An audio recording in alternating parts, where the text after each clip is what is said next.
Hello students, how are you? कैसे हो सब? आशा करता हूँ सभी लोग अच्छे होंगे। और हमने यहाँ पर एनसीईआरटी 11th स्टार्ट किया था मैथमेटिक्स को पढ़ाना, और उसी को आगे कंटिन्यू करते हैं। हमने लास्ट क्लास में सेट्स को स्टार्ट किया था और उसी में हम स्टेप बाय स्टेप आगे बढ़ते हैं। तो आइए ज़रा आज हम एम्प्टी सेट के बारे में पढ़ेंगे कि एम्प्टी सेट एक्चुअली क्या होता है। एम्प्टी सेट वो होता है कि हमें पता है कि सेट की डिफिनीशन है। सेट की डिफिनीशन क्या होती है कि एक वेल डिफाइंड कलेक्शन, मतलब जो कलेक्शन है वो वेल डिफाइंड है, ठीक। उसमें ऑब्जेक्ट्स का जो कलेक्शन लेते हैं दैट इज कॉल्ड सेट। तो कभी कभी ऐसा भी होता है कि हमारे पास कलेक्शन तो वेल डिफाइंड है बट कोई वहाँ का मेंबर नहीं है, कोई ऑब्जेक्ट हमको नहीं मिल पा रहा है।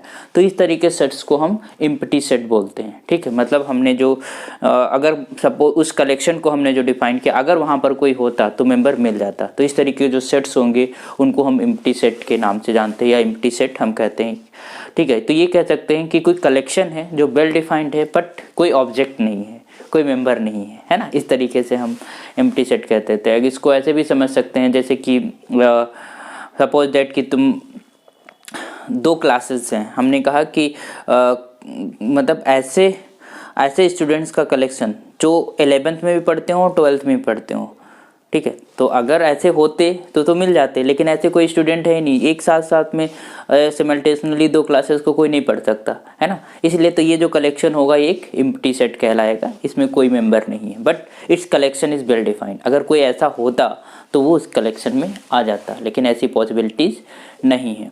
तो आई होप जो है आपको समझ आ गया होगा कि एम्प्टी सेट हम किसे बोलते हैं। तो आइए ज़रा हम इसको सीख लेते हैं कि हम किस तरीके से हम इसे डिफाइन करेंगे। तो a set which does not contain any element, कोई एलिमेंट नहीं है उस सेट के अंदर, ठीक है, is called the empty set और द नल सेट, या फिर उसको वाइड सेट भी बोलते हैं। तो या तो नल सेट बोलो या एम्प्टी सेट बोलो या वाइड सेट बोलो, ठीक। और एम्प्टी सेट को हम जो है डिनोट करते हैं इस लेटर फाई से। ये फाई होता है, that is your phi, this is your phi letter, इस तरीके से डिनोट किया जाता है। या फिर हम कर्ली ब्रैकेट, जो सेट का नोटेशन होता है, सेट को जब रिप्रेजेंट करते हैं तो उसको लिखते हैं जिसमें, उसको हम ऐसे वैकेंट छोड़ देते हैं, ठीक है। तो वो हमारे पास सेट एम्प्टी सेट का नोटेशन से हम रिप्रेजेंट करते हैं, ठीक। यहाँ पर हमने दो एग्जाम्पल्स लिख रखे हैं, ठीक है। और पहला एग्जाम्पल ये है कि A x such that x is between 1 and 2 where x is a natural number।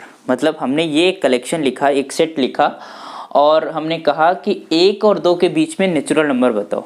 तो कोई नेचुरल नंबर 1 और 2 के बीच में नहीं होती है, इसलिए ये कलेक्शन जो है वो एक एम्प्टी सेट है ना। तो इसको हम कैसे लिखेंगे? You can just write A is equals to 5, या फिर हम ऐसे वैकेंट भी लिख सकते हैं, या फिर ये जैसे लिखा हुआ है इस तरीके से भी लिख सकते हैं, क्योंकि इसके ये लिखावट ही ये कहती है कि ये एम्प्टी सेट है, ठीक है। सिमिलरली दूसरा हमने जो एग्जांपल लिया है, यहाँ पर लिखा है b is equals to x such that x square minus 2 is equals to 0 and x is a rational number, ठीक।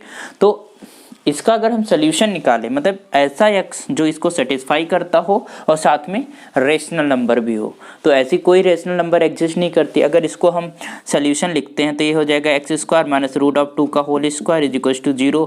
This implies x minus root 2 एक ब्रैकेट में x plus root 2 is equals to 0। यहाँ से हमारे पास x बराबर निकलेगा minus 2 root 2 और plus का रूट 2।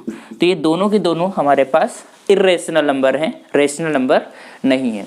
तो ऐसी कोई हमारे पास x या ऐसी कोई रेशनल नंबर नहीं है जो इस इक्वेशन को सेटिस्फाई करती हो, ठीक है। तो अगर ऐसी नहीं है तो वो हमारे पास इस सेट के अंदर कोई एलिमेंट हमें नहीं मिलेगा, और नहीं मिलेगा तो जो b है वो भी एक एम्प्टी सेट है। This is your empty set. तो एम्प्टी सेट का मतलब there is no element in the set.